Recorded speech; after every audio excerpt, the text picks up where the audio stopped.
ఎక్కడైతే తృణీకరించబడతారో, ఎక్కడైతే హింసించబడతారో, ఎక్కడైతే ద్వేషించబడతారో, మీరు మౌనం ఉన్నట్లయితే దేవుడే మీ పక్షాలను యుద్ధము చేస్తాడు. నమ్ముతున్నారా మన దేవుడు సమర్థుడని? నమ్ముతున్నారా మన దేవుడు జరిగిస్తాడని? యుద్ధము యెహోవాదే. ఈ రోజు మీరు తృణీకరించబడచ్చు, ఈ రోజు మిమ్మల్ని అందరు గేలి చేయొచ్చు, ఈ రోజు అసలు మిమ్మల్ని లెక్క కూడా చేయట్లేదు, కానీ ఒక రోజు రాబోతున్న అందరి ముందు దేవుడు మీ తలని అభిషేకిస్తాడు. అది దేవుడు చేసే కార్యం. That is my God. Hallelujah. ఆ రీతిగా దేవుడు అభిషేకిస్తాడు, ఆ రీతిగా దేవుడు ఆశీర్వదిస్తాడు. నేను ఒకటే అంటాను, మిమ్మల్ని నొప్పించిన వారిని బట్టి మీరు తిరిగి నొప్పించకండి, మిమ్మల్ని బాధ పెట్టిన వారిని తిరిగి బాధించకండి. మిమ్మల్ని ఎన్ని మాటలైనా అనండి, దేవా నేను దులుపుకుంటున్నాను ప్రభా, నువ్వు చూసుకో అని చెప్తారు చూడండి. అప్పుడు దేవుడు ఏం చేస్తాడు? నువ్వు వెనకరికి రా, నేను ఈ రంగంలోకి దిగి నీ పక్షాన యుద్ధము జరిగిస్తా. ఆయన దిగాడు అనుకోండి, ఎవరు దక్కర్లేదు.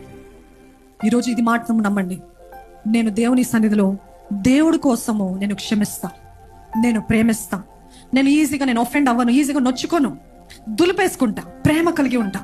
ఈరోజు నా ఇమోషన్స్ నన్ను ఏలటానికి వీల్లేదు యేసునామంలో. ఈరోజు ఈ ఇమోషన్స్ ని వాడుకొని అపవాది నన్ను ఏలటానికి వీల్లేదు యేసునామంలో.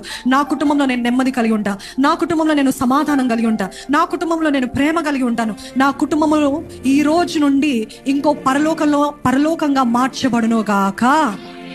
ఆ రీతి ఉందాం. నాకు ఇంకా ఎన్ని నోట్స్ ఉన్నాయి చెప్పడానికి, కానీ సమయం అయింది. దయచేసి ఒకసారి లేచి నిలబడదామండి.